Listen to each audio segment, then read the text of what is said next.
गुरुजी मेरा कसूर क्या है? मैंने कौन से पाप किया है? मेरे जीवन में दुखों का पहाड़ क्यों है? दूसरा व्यक्ति, गुरुजी मैं सच सदाचार शांत की जीवन जीती हूँ, मेरे घर में क्यों ऐसा हुआ? कौन से पाप के कारण मेरा बेटा अपाहिज होकर जन्म लिया? दोस्तों, आज की वीडियो में ऐसे दो सत्य कहानी है जो कहानी हमें पाप करने में रोक लेगा, अपराध करने से पहले सोचने के लिए मजबूर करेगा। आइए चलिए वीडियो शुरू करते हैं। क्या कर्मों का फल भुगतना पड़ता है? इसका उत्तर है हाँ, जरूर भुगतना पड़ता है। जैसा कर्म ऐसा ही फल। तो कर्म करने से पहले अच्छी तरह सोच लिया करो। सजा से बचने के लिए सोच के कर्म करो। पिछले जन्म की बुराई कर्मों का फल इस जन्म में जरूर भुगतना पड़ेगा, कोई बच नहीं पाएगा। एक अच्छे परिवार में एक लड़का जन्म हुआ, लेकिन अपाहिज पैदा हुआ। परिवार सच्चे मन से गुरु की सेवा करते थे, गुरुद्वार में जाते थे और सत्संग भी करते थे, गुरु की आदेश पूरी तरह पालन करते थे। परंतु इस भक्त परायण सৎ परिवार में कैसे अपाहिज बच्चा का जन्म हो सकता है? यही प्रश्न था परिवार के लोगों के मन में। इसलिए परिवार के लोग, माता पिता बहुत दुखी था। बच्चे का दोनों पैर अपाहिज थी, वो चल नहीं सकती थी, लेकिन गुरुद्वार में बैठे सत्संग करती थी, सत कथा सुनती थी। पिता माता के मन बहुत दुखी था।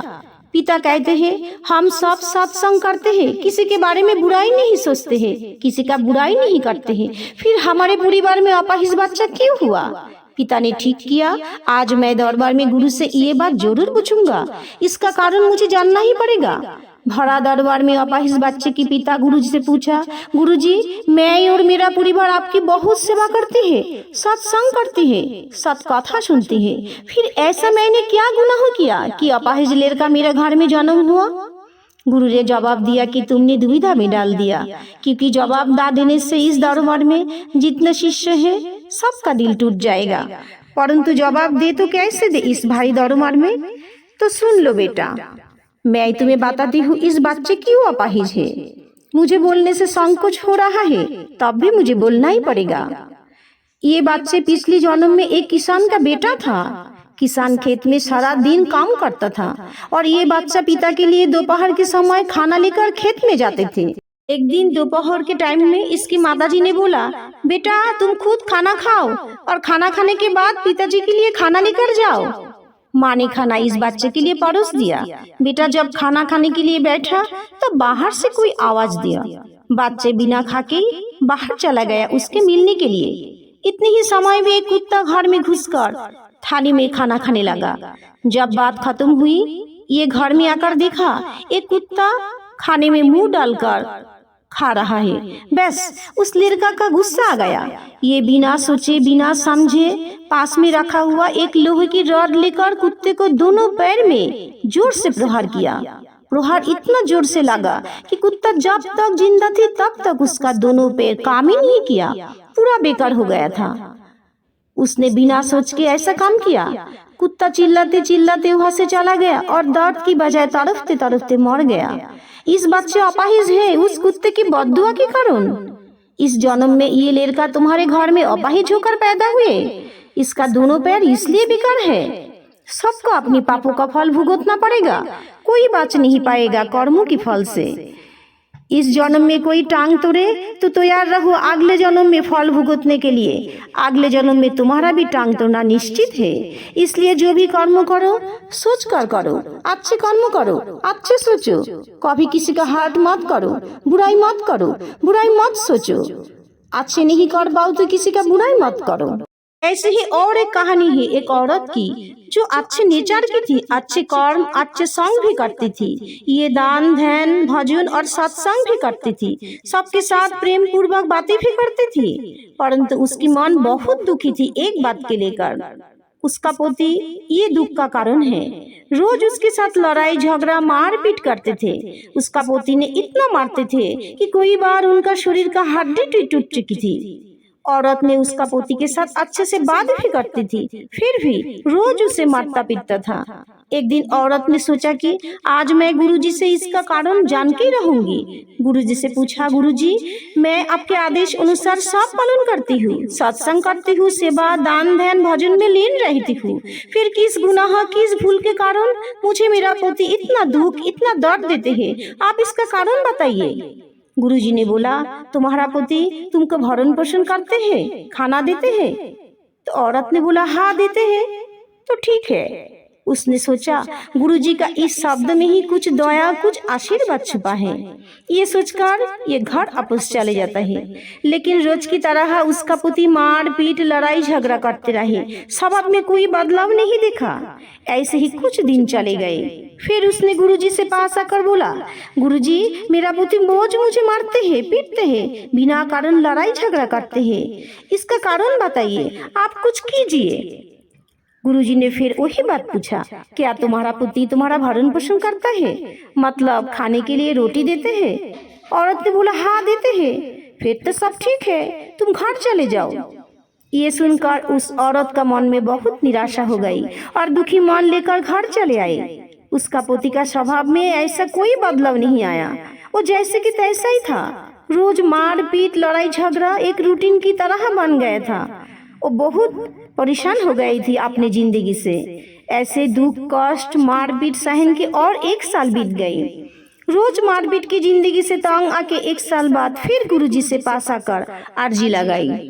औरत ने बोला, गुरुजी, मेरा कसूर क्या है, मेरा गुनाह क्या है? मेरा पति रोज मेरे साथ मारपीट, लड़ाई झगड़ा करते हैं। मैं तो धर्म, कर्म, सत्संग, सत्कथा में लगी रहती हूँ, फिर भी मेरे जीवन से दुख जाता ही क्यों नहीं?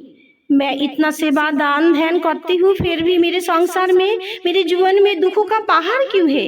कृपया करके मेरे दुखों का कारण बताइए। कृपया करके मेरा कसूर बता दीजिए। फिर गुरुजी ने बोला, तुम्हारा पति तुमको खाना देता है? औरत ने बोला, हाँ देते हैं। फिर तो सही है, सब सही चल रहा है। ये सुनकर उस औरत का ठहन टूट गया। वो जोर जोर से रोने लगा और कहने लगा, गुरुजी, मेरा प्रश्न का उत्तर दीजिए। मैंने ऐसा क्या अपराध किया, कौन सी पाप किया, जिसके कारण मेरे जिंदगी में इतना दुख, इतना कष्ट? मैंने अपनी जिंदगी में किसके साथ कोई गुनाह नहीं किया। कृपया मेरा कसूर बता दीजिए। गुरुजी ने फिर कुछ देर आंख बंद करके मौन रहा। फिर बोला, पिछले जन्म में तुम्हारा पति तुम्हारा बेटा था, तुम उसके सौतेली माँ थी।